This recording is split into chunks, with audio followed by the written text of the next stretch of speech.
Oke teman-teman, kali ini kita bersama Mbak Anita Siumeme. Apa kabar Mbak Anita? Alhamdulillah sehat. Pokoknya butuh perjuangan di negara Hong Kong. Bedanya apa? Bedanya apa? Majikan Hong Kong sama majikan Taiwan bedanya apa? Bedanya jauh. Kalau di Taiwan itu ibaratnya majikan itu nggak membedakan antara pembantu sama majikan, intinya dianggap sebagai kayak saudara sendiri seperti itu.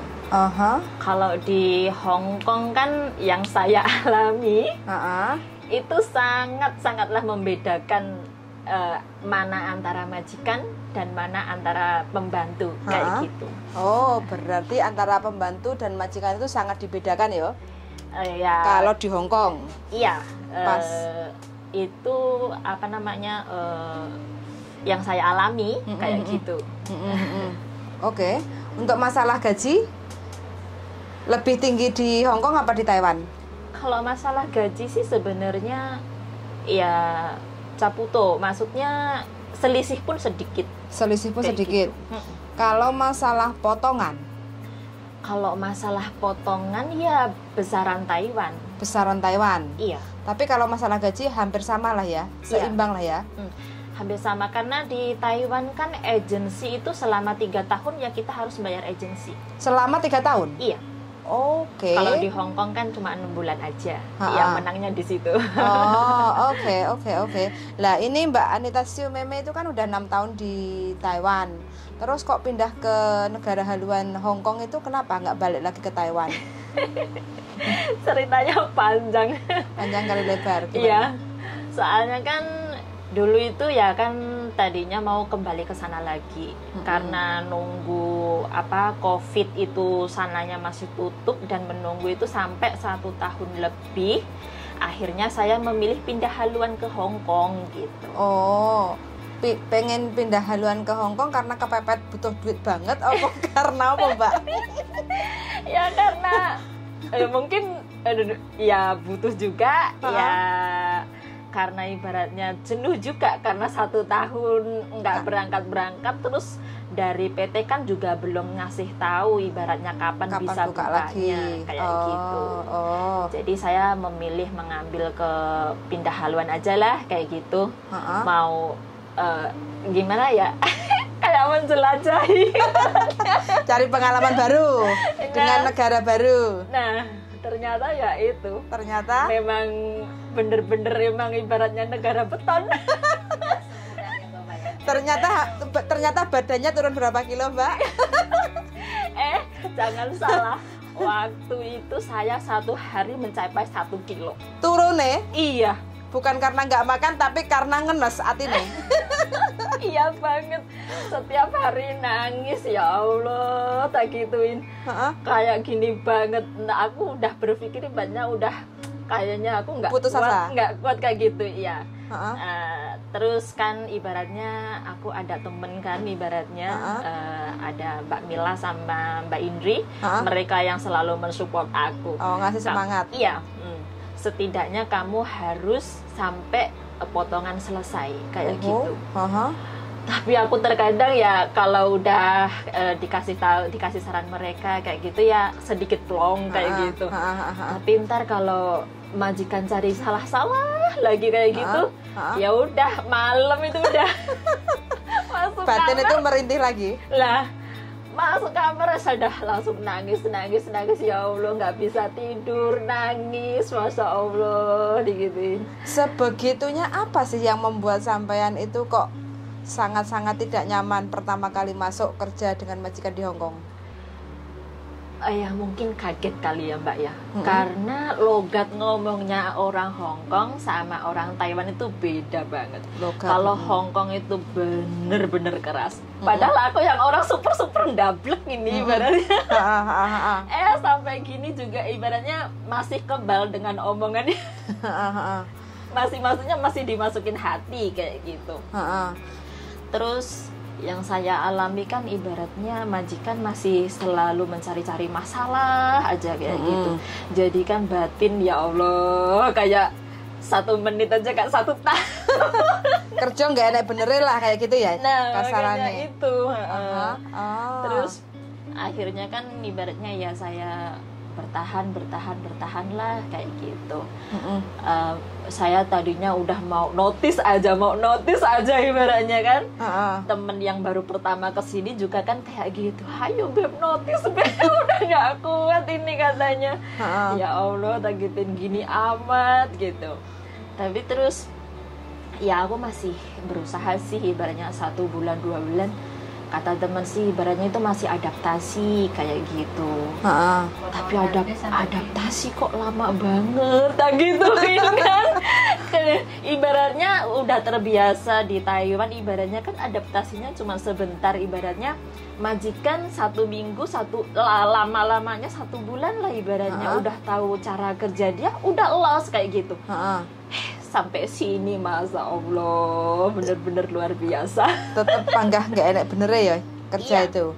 Intinya gimana ya, kayak seperti nggak ada dikasih kepercayaan kayak gitu. Intinya saya kan rumahnya besar, ibaratnya 3 lantai. Oh, 3 lantai. Iya.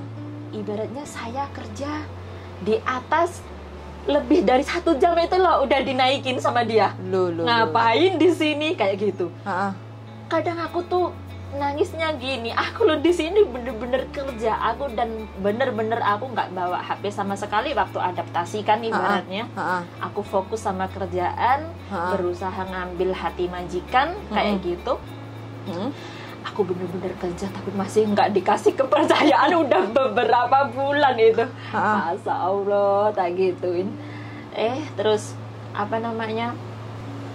Aku ngelap jendela, terus nutup jendela itu kan terkadang kita nggak sengaja bunyi dung kayak gitu. Itu lucu, udah dimarahin, Masya Allah. Emang bener-bener gila tak gitu. Ya Allah, bener-bener luar biasa orang Hong Kong. Oke. Untuk pesan-pesan teman-teman yang mungkin masih ada di PT yang kepengen ke Hong Kong, masih gimana pesan-pesan nih? Yang cari majikan atau nunggu visa atau ada keinginan kerja ke Hong Kong, apalagi yang non-X? Untuk yang non ya ibaratnya perbanyaklah belajar bahasa. Karena bagi saya bahasa itu nomor 1 kalau saya, tapi karena dari bahasa itu kita bisa beradaptasi sama majikan itu dengan baik. Tapi kalau ibaratnya kita itu nggak, majikan ngomong apa aja nggak dong, dari situlah ibaratnya kan perselisihan antara majikan sesama TKW kayak gitu. Kalau bagi muncul saya, ya? Kalau bagi saya itu nomor 1 bahasa. Jadi harus benar-benar rajin untuk belajar bahasa dan memahami bahasa Kantonis ya. Iya, seperti itu. Memang tidak mudah. Setidaknya kita bisa kata dasar kayak gitu. Jadi ibaratnya kalau kita diajak majikan, setidaknya oh iya ibaratnya aku disuruh ngambil ini, aku tahu barang itu ibaratnya kan kayak gitu. Jadi ibaratnya mempermudah kita kayak gitu. Memang nanti kita lancar bahasa itu setelah di sini kayak gitu. Paling tidak basic-basicnya itu paham lah ya. Iya, seperti itu. Kata-kata dasar yang di dapur, kata-kata sehari-hari, pekerjaan rumah, supaya tidak ada kesulitan pemahaman bahasa dengan majikan kayak gitu ya. Iya, itu menurut saya. Itu masuk akal untuk teman-teman yang di Indonesia yang kepengen ke Hong Kong. Nah, perbanyak belajar bahasa ya supaya badannya tidak turun 10 kilo 1 hari. 1 kilo. Oh, 1 kilo 1 hari. Kan aku tadinya juga maksudnya aku memang bener-bener kurus, sampai majikanku yang laki aja sampai nanyain, kamu apa di sini nggak betah kayak gitu? Kok sekarang kamu kurusan banget kayak gitu? Sekarang aja udah tak bikin losdol kayak gitu ya, jadinya mending agak gemuk kayak gitu. Oh my god, tadinya setiap kali aku timbang 1 kilo, 1 kilo 2 on, 1 kilo 3 on, buset, ini mah bener-bener diet, ya gituin. Kalau usah diet, udah kurusan di sini. Ini diet penyakit ini. Sampai aku bikin status. Bagi ibaratnya mbak-mbak yang gemukan, kesini aja kayak gitu. Jadi nanti biar cepet kurusnya. Iya. Aku boleh dicoba itu. memang bener-bener ibaratnya sesuai dengan namanya, negara Beton beton. ya. Keras ya. Bener-bener keras, harus ibaratnya mempersiapkan Mental itu nomor satu, memang bener-bener harus ya. kuat. Ibaratnya kalau mendapatkan majikan yang super baik itu adalah bonus, kayak gitu aja. Ya namanya adaptasi itu ya memang kayak gitu kan, butuh kayak gitu. Tapi kalau di Hong Kong memang bener-bener beda. Ibaratnya kita di sini sampai 2 tahun pun belum dikasih kepercayaan. Ibaratnya intinya seperti itu, kayak gitu aja. Oke. Lah terus ini gaji di Hong Kong standar atau lebih? Gaji di Hong Kong itu standar sih saya. Standar, gaji Iya. sampai standar. Oke. Dengan kerja 3 lantai itu dikasih gaji standar, nggak ditambah bonus, Enggak nggak ada tambahan uang. Iya. Oh. Malah tambah kerjaan iya. Karena ditambah 1 rumah loh, kayak gitu. Berarti kerja 2 rumah? Iya. Sempat komplain ke agent? Enggak sih, karena Enggak. saya mikirnya ibaratnya selagi saya mampu, Heeh. kayak gitu is okay, tak gituin. Karena aku pernah dikasih tahu temen ya, ibaratnya pertama kali ke Hong Kong kayak gitu memang butuh perjuangan, dan jangan sampai ibaratnya kita itu mutus kontrak kayak gitu. Di sini ibaratnya kita itu yang dimenangkan adalah rekor kayak gitu. Rapot yang terbaik ya. Iya, dari situlah ibaratnya aku belajar. Terus ibaratnya selagi aku mampu, ya udah aku kerjain. Tapi kalau ibaratnya aku udah bener-bener nggak mampu, baru aku mau komplain ke agent kayak gitu. Selama 2 tahun hampir 2 tahun kerja pernah sakit? Nggak pernah. Ya walaupun sakit, aku berusaha mandiri loh kayak gitu. Berarti nggak pernah ke dokter gitu? Nggak pernah. Oh, oke. Termasuk strong lah ya. Ya harus bisa menjaga sendiri kayak gitu. Karena saya melihat kan pernah saya sekali. Saya pusing, saya minta obat ke majikan. Dadai, aku minta Panadol karena aku pusing, aku sedikit pusing kayak gitu. Terus jawabnya apa? Ya ambil loh katanya, minum loh kayak gitu. Kamu sakit ngomong sama saya, kamu sehat nggak ngomong sama saya. Jikwai nggak? Kok jikwai? Maksudnya aneh kan? Nah terus dari situ, oh berarti saya mengetahui tipe majikan saya itu dia nggak mau yang namanya pembantunya itu sakit. Jadi ibaratnya sakit nggak sakit harus kita kerja kayak gitu. Jadi saya berkesimpulan saya harus menjaga badan saya dong ya. Jadi ibaratnya ya saya mempersiapkan obat-obatan sendiri. Jadi ibaratnya saya merasa nggak enak badan, saya segera minum obat kayak gitu aja. Oh, luar biasa sampean ya. Iya. Cepet tanggap dengan karakter majikan ya. Iya, karena saya orangnya nggak mau ribet kayak gitu kan. Jadi saya ibaratnya orangnya ambil aman, yang simpel-simpel aja kayak gitu Mas.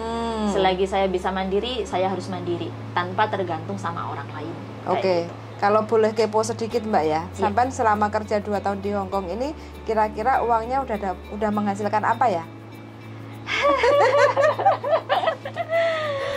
Ya jujur yang namanya ibaratnya semua orang, ya mungkin bukan semua orang sih.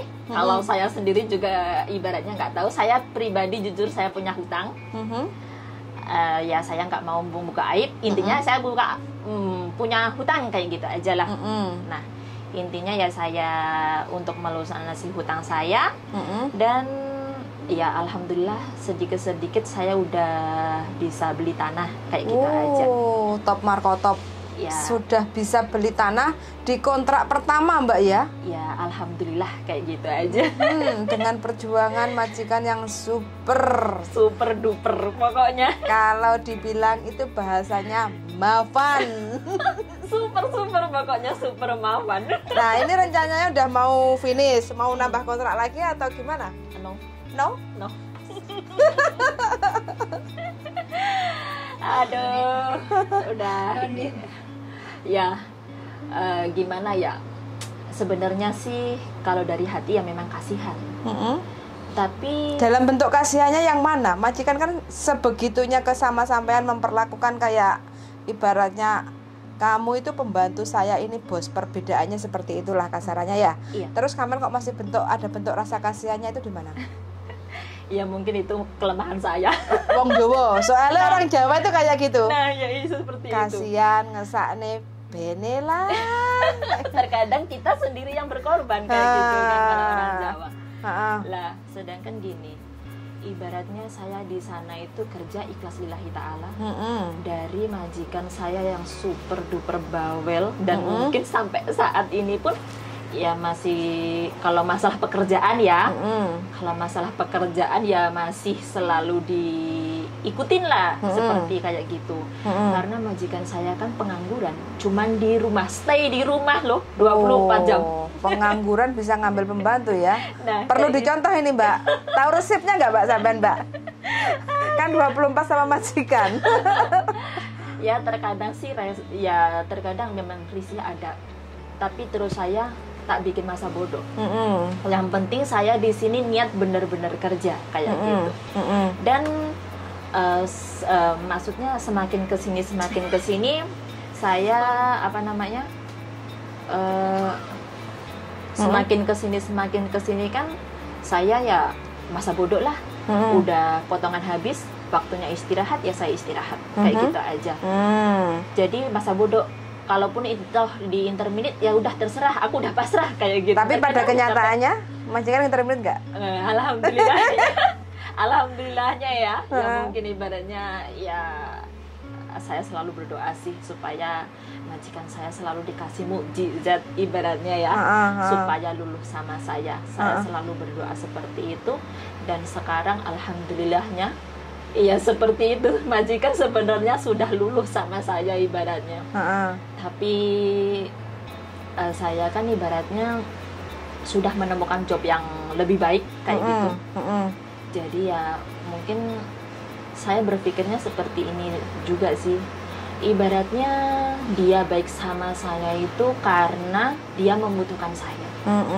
Terus kalau dia udah nggak butuh saya, ya udah loh masa bodoh kan ibaratnya. Udah berbeda kan ibaratnya kan kayak gitu.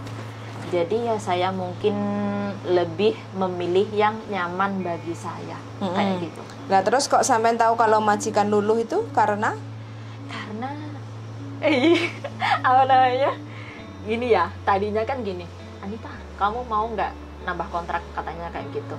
Kalau kamu nggak nambah kontrak, saya ngambil pembantu loh, kayak gitu di agent.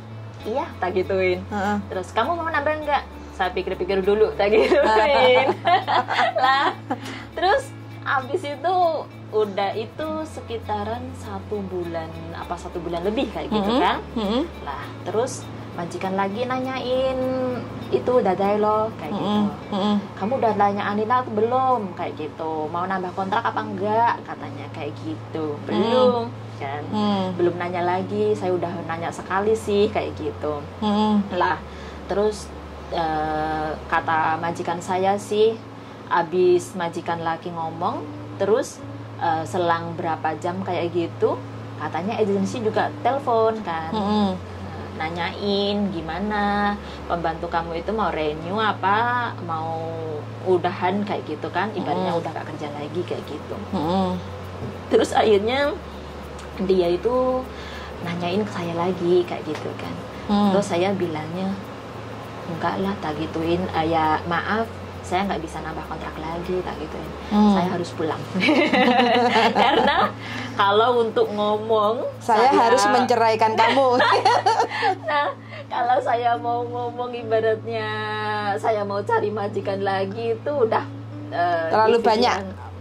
Di pikiran saya nggak tega, itu pasti nomor 1 dan pasti dia marah. Itu udah pasti itu kayak gitu kan. Karena majikan saya menangnya sendiri dan sumber aneh pokoknya. Jadi saya lebih memilih seperti itu. Saya mau pulang katanya kayak gitu kan. Tapi ya saya gimana ya bohong sama dia, tapi saya sebenarnya juga pulang sih.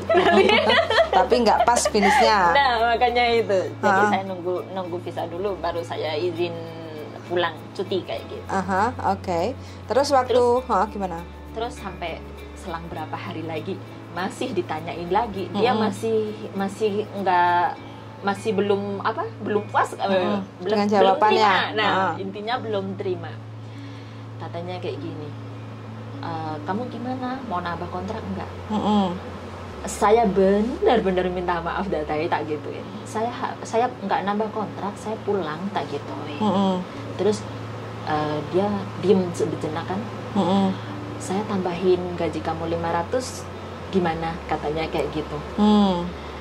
Ya saya bilangnya bukan masalah uang sih sebenarnya tak gituin kan. Ya tapi intinya saya harus pulang tak gituin. Saya udah terlalu lama kerja juga. Nah habis itu lah kamu pikir-pikir dulu lah katanya kan kayak gitu. Tanya sama papa mamamu gimana katanya kan kayak gitu. Nah terus saya benar-benar minta maaf, kayaknya saya harus pulang tak gituin. Nah terus masih juga nggak terima. Semalam nanyain lagi, gimana kalau saya tambahin 1.000 katanya. Wah 57 berarti ya gaji. Kayak gitu kan. Gini kan gaji kamu kan 46.30 tuh. Nah terus di kontrak kerja yang baru kan nambah 100, jadinya kan 47.300 itu kan. Lah 47.30. 47.30. Aku tambahin 1.000 kan 5.730. Lah itu kan belum kalau kamu lembur katanya kan kayak gitu. Kalau kamu lembur kan juga ibaratnya kan lebih banyak lagi kayak gitu kan. Terus akhirnya ya Allah dadai, bener-bener saya minta maaf lah gituin. Terus dia mungkin curiga sama saya kan. Saya dulu pernah ngomong ibaratnya saya kesini karena ibaratnya saya mau proses ke Taiwan. Lama nggak berangkat, akhirnya saya kesini. Terus majikan saya yang di Taiwan kan juga masih sering telepon saya ya kayak gitu. Saya juga sering cerita dan dia pun juga mengerti kayak gitu. Nah mungkin dia curiga kayak gitu kan. Berapa sih gaji di Taiwan kayak gitu. Lah aku terus gini, uang Indo apa uang sini tak gituin. Uang sini berapa katanya kayak gitu. Ya 7.000 lebih kayak gituin.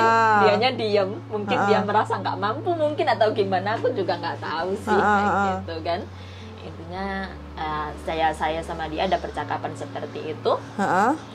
Dan ya udah akhirnya sampai sekarang pun ditambahin 1.000 masih belum aja terima. Masih ibaratnya masih ngomong, pikir-pikir dulu lah, pelan-pelan dulu lah ngomong sama orang rumah. Jadi ya Allah dadai, saya bener-bener sampai ngomongnya itu sungkan kayak gitu kan. Sudah saya tolak beberapa kali, masih harus ibaratnya maksudnya harus minta dipikir-pikir dulu lah kayak gitu. Itu dari majikan yang dulunya super duper pokoknya nggak aku aja sampai bertahan, nggak mampu. Gini, aku nggak berpikiran kalau aku itu sampai bisa finish tadinya. Karena memang bener-bener luar biasa. Ada rencana nggak untuk ngenalin majikan sampean ke teman yang lain? Barangkali ada yang butuh kerjaan atau butuh job gitu? Ya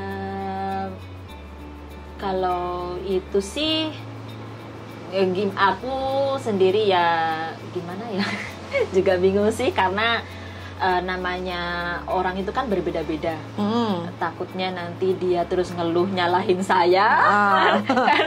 karena ibaratnya memang super, ya mungkin nggak tahu sih dulu itu karena memang nggak cocok sama pembantu terus terbawanya ke saya juga nggak tahu. Kalau untuk saat ini sih ya alhamdulillah mendingan, nggak seperti dulu kayak gitu. Ya memang sih dulunya dia itu bener-bener, saya melihat dia itu seperti melihat setan, kayak harimau kayak gitu. Iya bener-bener harimau. Jadi setiap pagi kayak gitu tuh ibaratnya ya Allah majikan saya bangun. Jadi saya kerja sambil ibaratnya saya beristighfar kayak gitu kan. Sebisa-bisa saya membaca kayak gitu. Terus apa namanya, dia tajam itu loh Cek, apa Suntik sih? Nah, vaksin. Suntik vaksin itu Ha-ha. dia kan demam. Ha-ha. Saya urusin dia dengan ikhlas. Ha-ha. Nah, dari situ mungkin ibaratnya dia berpikir, oh pembantuku mungkin ibaratnya perhatian juga sama Ha-ha. saya, mungkin seperti itu. Ha-ha. Dari situ sih udah maksudnya udah mulai mending lah ibaratnya, nggak terlalu seperti dulu itu, enggak kayak gitu. Dia kan 2 kali suntik dia fasau terus kayak gitu. Fatsio, panas, Fasio, gergesi. iya. Kayak gitu. Jadi kan ibaratnya saya yang selalu perhatian, gimana Dadai, sakit enggak kayak gitu. Terus panas enggak kayak gitu. Terus ibaratnya kalau Dadai pusing atau panas ya maksudnya di rumah aja, jangan keluar, nanti aku takutnya nanti pingsan di jalan kayak gitu. Ya mungkin dari situ juga ya saya kurang nggak tahu sih apa ibaratnya memang dia sekarang itu benar-benar baik atau cuma karena merayu saya untuk menambah kontrak, saya belum tahu. Itu hanya Allah yang tahu. Tapi selama 2 tahun kerja ini kan lagi rame-ramenya dengan virus COVID-19 ya. Iya. Selama 2 tahun sampean nggak kena virus positif? Alhamdulillah enggak. Alhamdulillah nggak ya. Oh, oke. Majikan juga nggak? Apa nggak ngomong sama sampean? Ya kurang tahu sih. Ya kalau anaknya sih ya kurang tahu sih. Ya maksudnya waktu itu sih ada yang fasal kayak gitu kan. Tapi kalau majikan saya nggak kayaknya. Karena dia loh juga nggak pernah keluar Cek. Keluar cuma di pasar doang sama saya. Berarti cuma di rumah doang? Iya. Oh, berarti selama Stay. 2 tahun ini berarti sampean nggak sampai kena COVID ya? Alhamdulillah enggak. Oh, alhamdulillah strong ini. Ini pemecah rekor ini. Pertama kali masuk Hongkong, wah mentalnya lumayan ini. Bener, Bisa bener dibilang luar biasa. 85% lulus. Alhamdulillah pokoknya. Resepnya apa ini resepnya? Sampai kok bisa bertahan? Ya resepnya ibaratnya gimana ya, harus kita itu harus menjaga pola pikir kita lah ibaratnya. Dinaik turunin mungkin seperti itu. Jadi ibaratnya dikala kita kesel, benar-benar kesel kan ibaratnya kita aku mau pulang, aku mau notice kayak gitu kan. Nah, nanti ibaratnya dipikir-pikir kalau ibaratnya oh iya saya lo kesini itu ibaratnya di waktu COVID itu merajalela banget kan ibaratnya. Susah-susah ya, Nah, angel-angel ya. Ibaratnya yang bisa terbang aja masih 1, 2, 1, 2. Nah jadi saya bersyukur banget ibaratnya. Kata teman saya, ingatlah perjuangan kamu di PT kayak apa. Nah seperti itu.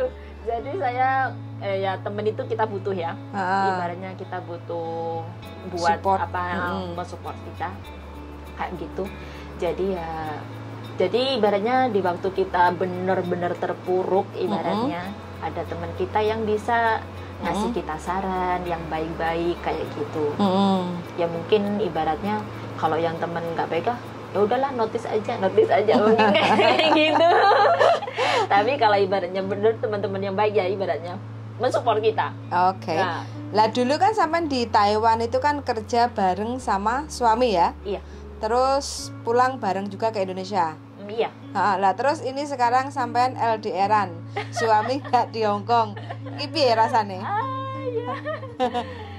Ya mungkin udah tua kali ya. Jadi mungkin ibaratnya udah nggak, rasa itu udah nggak ke situ gitu ya. Nah mungkin kayak gitu, mungkin udah kita ibaratnya sama-sama dewasa ya rasa kangen pasti ada kayak gitu, tapi kan kita bisa menjaga kayak gitu kan. Kayak gitu. Jadi hidup butuh perjuangan. Di berarti, Indonesia susah banget. Fokusnya sekarang ini ya semangat bekerja aja kayak gitu ya, nggak mikir sing aneh-aneh. Nah iya, ibaratnya kita fokus untuk masa depan depan anak nomor 1. Jadi ibaratnya kita nggak selamanya kerja, kita nggak selamanya di negeri orang. Jadi ibaratnya ya kita harus benar-benar menabung kayak gitu untuk masa depan kita. Saya di sini selama 2 tahun itu saya hiling-hiling kayak bisa dihitung. Hiling-hiling bisa dihitung ya? Iya, bukan karena saya pelit, enggak, tapi karena saya kayak gimana, kayak udah bosen kayak gitu kan, ibaratnya udah tahu sana-sana kayak gitu. Terus yang nomor satu itu ibaratnya kita di sini untuk kerja dan untuk menabung, bukan untuk foya-foya doang kayak gitu lah. Ibaratnya kan kalau kita keluar juga pasti kita mengeluarkan uang banyak kayak gitu. Jadi ya kita loh di sini libur 1 minggu sekali. Kalau ibaratnya kita terus jalan aja shopping lah terus apa kayak gitu kan, kita jadi keset kembali jadi keset. Nah makanya itu mau dibilang orang bajunya itu doang aja, masa bodoh. Saya udah nggak pernah ngereken lah. Nah nggak pernah menghiraukan apa kata orang kayak gitu aja. Yang penting kita perhatian dengan isi dompet kita. Nah itu yang perlu dijaga. Karena ibaratnya semakin lama kita juga semakin tua, kondisi tubuh kita juga ibaratnya kan intinya udah nggak seperti dulu lagi lah ibaratnya. Jadi ya kumpulkan uang sebanyak mungkin kayak target gitu. Berapa lama di Hong Kong? Maunya sampai kapan di Hong Kong? Tadinya saya mau 1 kontrak saja udah untung-untungan. Terus? Tapi semakin kesini saya bilang sama teman saya, kok saya udah betah ya di Hong Kong.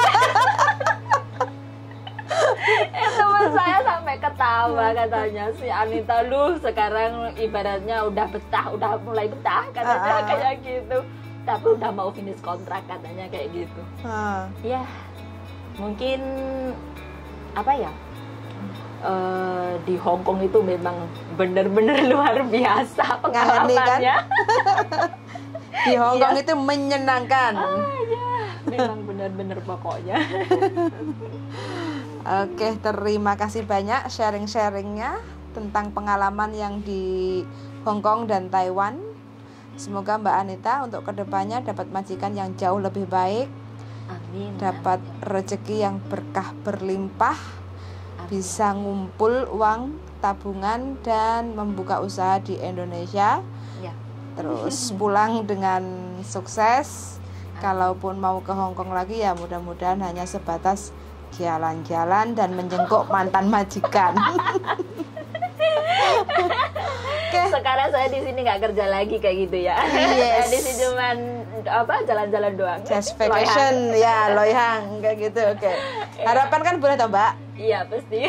Kan kita harus ada batas limitnya untuk menjadi seorang babu. Nah makanya itu. Jadi kita harus punya modal dan kita bisa mendirikan usaha sendiri di Indonesia biar kita nggak pengangguran. Yes, kayak itu gitu. Yang utama. Ya. Yang penting kalau ada uang pemasukan tiap hari ngalir kan otomatis kan kita nggak bingung. Dapurnya bisa ngepul. Nah makanya itu Mbak. Oke, suara sangat ya Mbak Anita ya. Semoga sehat selalu. Sampai panjang usia dan kerasan di Hong Kong juga. Semangat buat semuanya. Oke, soon yuk. Bye-bye. Okay, bye-bye.